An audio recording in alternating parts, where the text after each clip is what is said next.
Yeah, it just, everybody's entitled to their opinion, I guess, but I'm still trying to discern what the parameters are in regards to what's a personal attack and what isn't.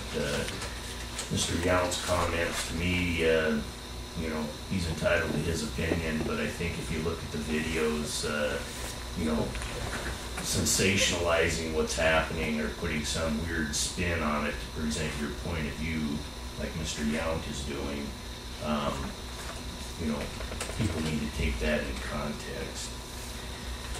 Last week, Tom talked about the lack of telling people what you're doing in the afternoon. I commented on that also. Just for curiosity's sake, I went back. The meeting that I had mentioned was March 23rd, 2009. I looked at the 4 meetings prior to that. I looked at the 4 meetings subsequent to that, and none of them listed what was going to be on the agenda, what you guys were going to talk about. There was nothing there. On March 23rd, supposedly, it says Polk Resources and Washington State Department of Natural Resources land transfer, and then it says miscellaneous items. So nothing 4 weeks prior to that, nothing 4 weeks subsequent to that, and then we put this in there. And I'm just wondering why.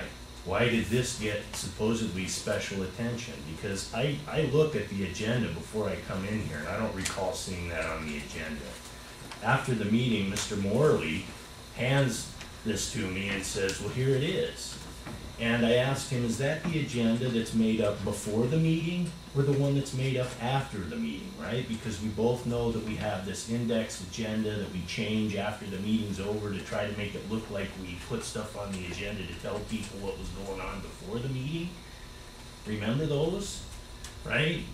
And so I asked him if that was the case, and he says, well, this came from his packet. Well, again, we know that the packets given the public aren't the same as the packet that you have, right? So, again, which one is it, right? It's the shell game, and when you try to nail down what's the procedure for putting what in the packet, we don't have one. Of course you don't have one. The reason you don't have one is you don't want people to know what you're doing.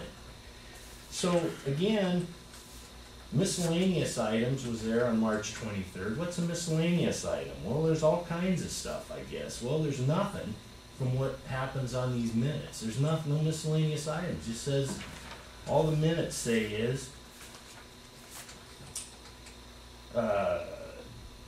representatives from Polk Resources gave a presentation on their proposal for land exchange with Port Ludlow with the State Department of Natural Resources. That's not even what you put in the agenda. So again, the scam continues. Thank you, Mike. Anybody else?